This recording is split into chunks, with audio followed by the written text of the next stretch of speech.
ಇವತ್ತಿನ ಈ ವಿಶೇಷ ವಿಶ್ಲೇಷಣೆಗೆ ಸ್ವಾಗತ.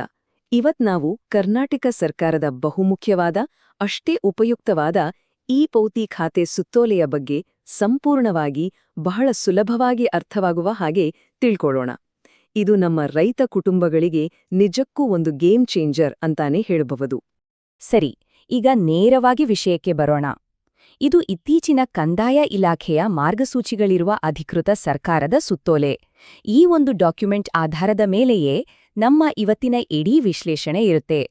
ಖಂಡಿತ, ಇದು 100ಕ್ಕೆ 100 ಆಫಿಷಿಯಲ್ ಮಾಹಿತಿ. ಮುಂದೆ ಹೋಗೋಕ್ಕೂ ಮುಂಚೆ ಈ ಪೌತಿ ಅಥವಾ ವಾರಸ ಅಂದ್ರೇನೋ ಅದ ಕ್ಲಿಯರ್ ಆಗಿ ತಿಳ್ಕೊಳ್ಳೋಣ. ಸಿಂಪಲ್ ಆಗಿ ಹೇಳಬೇಕು ಅಂದ್ರೆ, ಮೂಲ ಭೂಮಾಲೀಕರು ತೀರಿಕೊಂಡಾಗ ಆ ಜಮೀನಿನ ಹಕ್ಕನ್ನ ಅವರ ಕಾನೂನುಬದ್ಧ ವಾರಸುದಾರರ ಹೆಸರಿಗೆ ಟ್ರಾನ್ಸ್ಫರ್ ಮಾಡೋ ಆಡಳಿತಾತ್ಮಕ ಪ್ರಕ್ರಿಯೆ ಇದು. ಇದನ್ನೇ ನಾವು ಮ್ಯೂಟೇಷನ್ ಅಥವಾ ಖಾತೆ ಬದಲಾವಣೆ ಅಂತನೂ ಕರಿತೀವಿ. ಇವತ್ತಿನ ನಮ್ಮ ಚರ್ಚೆಯ ಪ್ರಮುಖ ಹಂತಗಳು ಹೀಗಿವೆ. ಮೊದಲು, ಭೂಮಿಯ ಉತ್ತರಾಧಿಕಾರದ ಸವಾಲುಗಳೇನೋ, ಆಮೇಲೆ ಈ ಪೌತಿ ಪ್ರಕ್ರಿಯೆ ಹೇಗೆ ಶುರುವಾಗುತ್ತೆ, ಮೂರನೆಯದಾಗಿ ದಾಖಲೆಗಳ ಕೊರತೆ ಇದ್ದರೆ ಪರ್ಯಾಯ ಮಾರ್ಗಗಳೇನೋ, ನಾಲ್ಕನೆಯದು ತಕರಾರು ಮತ್ತು ಶುಲ್ಕಗಳ ನಿರ್ವಹಣೆ ಹೇಗೆ, ಮತ್ತು ಕೊನೆಯದಾಗಿ ಜಂಟಿ ಮಾಲೀಕತ್ವದ ನಿಯಮಗಳೇನು ಅನ್ನೋದನ್ನ ನೋಡ್ತಾ ಹೋಗೋಣ. ಮೊದಲನೇ ಭಾಗ, ಭೂಮಿಯ ಉತ್ತರಾಧಿಕಾರದ ಸವಾಲುಗಳಿಗೆ ಪರಿಹಾರ ಮತ್ತು ಕೃಷಿ ಸೌಲಭ್ಯಗಳ ರಕ್ಷಣೆ. ನೋಡಿ, ಮನೆಯ ಹಿರಿಯರು ತೀರಿಕೊಂಡಾಗ ಆಗೋ ಭಾವನಾತ್ಮಕ ನೋವು ಒಂದೆಡೆ ಆದ್ರೆ, ಈ ಕಾಗದ ಪತ್ರಗಳ ಕೆಲಸ ಸರಿಯಾಗಿ ಆಗ್ದಿದ್ದಾಗ ಎದುರಾಗೋ ಆರ್ಥಿಕ ನಷ್ಟ ಇನ್ನೊಂದೆಡೆ. ಸಕಾಲದಲ್ಲಿ ಖಾತೆ ಬದಲಾವಣೆ ಆಗಿಲ್ಲ ಅಂದ್ರೆ ಏನಾಗತ್ತೆ?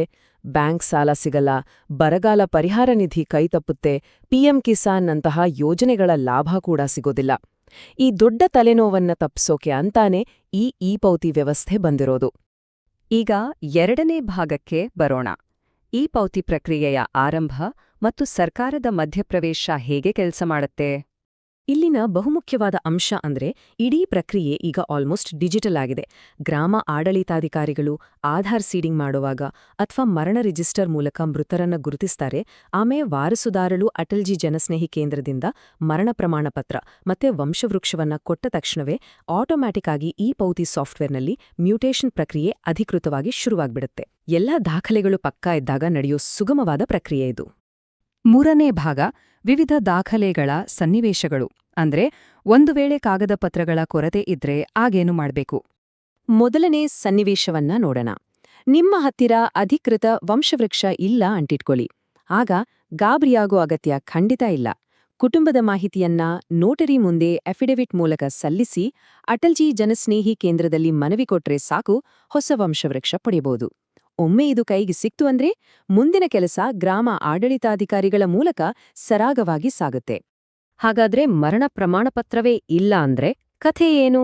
ಇಲ್ಲೇ ನೋಡಿ ತಂತ್ರಜ್ಞಾನದ ಅಸಲಿ ತಾಕತ್ತು ಗೊತ್ತಾಗೋದು.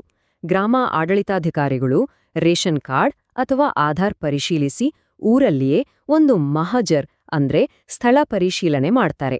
ಇಲ್ಲಿ ಹೈಲೈಟ್ ಏನಂದ್ರೆ, ಈ ಮಹಜರ್ ಪ್ರಕ್ರಿಯೆಯನ್ನ ಕಡ್ಡಾಯವಾಗಿ ವಿಡಿಯೋ ಮಾಡಿ ಈ ಪೌತಿ ತಂತ್ರಾಂಶದಲ್ಲಿ ಅಪ್ಲೋಡ್ ಮಾಡ್ಲೇಬೇಕು. ಇದರಿಂದ ನಕಲಿ ದಾಖಲೆ ಸೃಷ್ಟಿ ಮಾಡೋಕೆ ಯಾವ ಚಾನ್ಸೂ ಇರಲ್ಲ.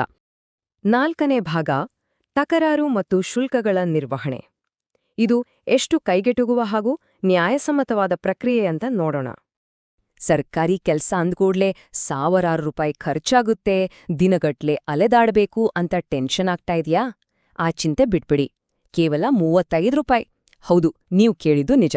ಈ ಪೌತಿ ಖಾತೆ ಮಾಡೋಕೆ ಮ್ಯೂಟೇಷನ್ ಶುಲ್ಕ ಕೇವಲ ₹35 ಅಂತ ಈ ಸುತ್ತೋಲೆಯಲ್ಲಿ ಕ್ಲಿಯರಾಗಿ ಹೇಳಲಾಗಿದೆ.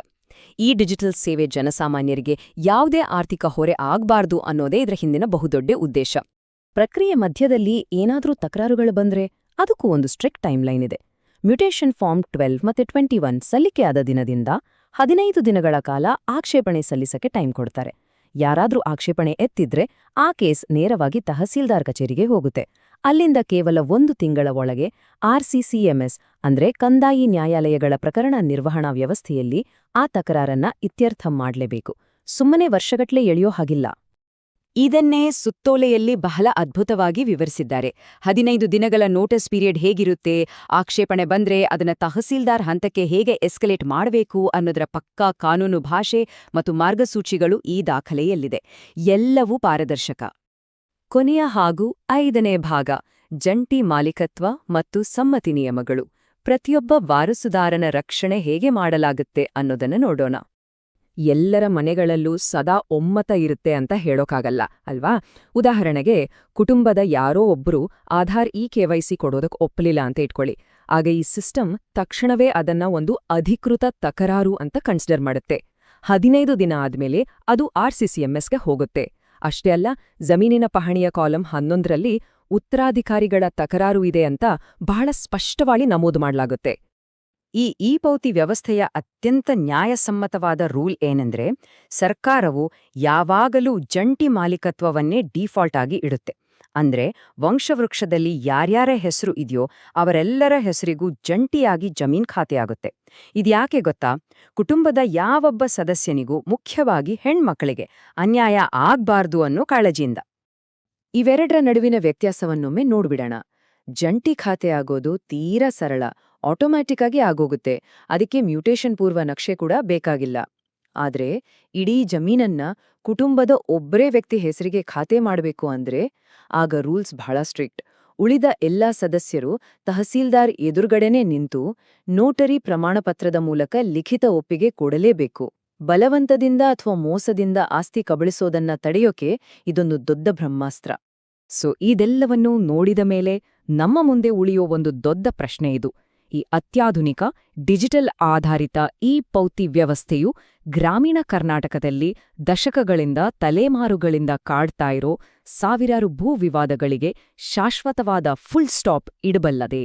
ಖಂಡಿತ ಈ ಪಾರದರ್ಶಕ ಹೆಜ್ಜೆ ಕೃಷಿ ಭೂಮಿಯ ಆಡಳಿತದಲ್ಲಿ ಎಂತಹ ಬದಲಾವಣೆ ತರಬಹುದು ಅನ್ನೋದನ್ನ ನಾವೆಲ್ಲ ಕಾದು ನೋಡ್ಬೇಕಿದೆ. ಇದಾಗಿತ್ತು ಇವತ್ತಿನ ಮಾಹಿತಿ. ಮುಂದಿನ ವಿಶ್ಲೇಷಣೆಯಲ್ಲಿ ಮತ್ತೆ ಸಿಗೋಣ. ನಮಸ್ಕಾರ.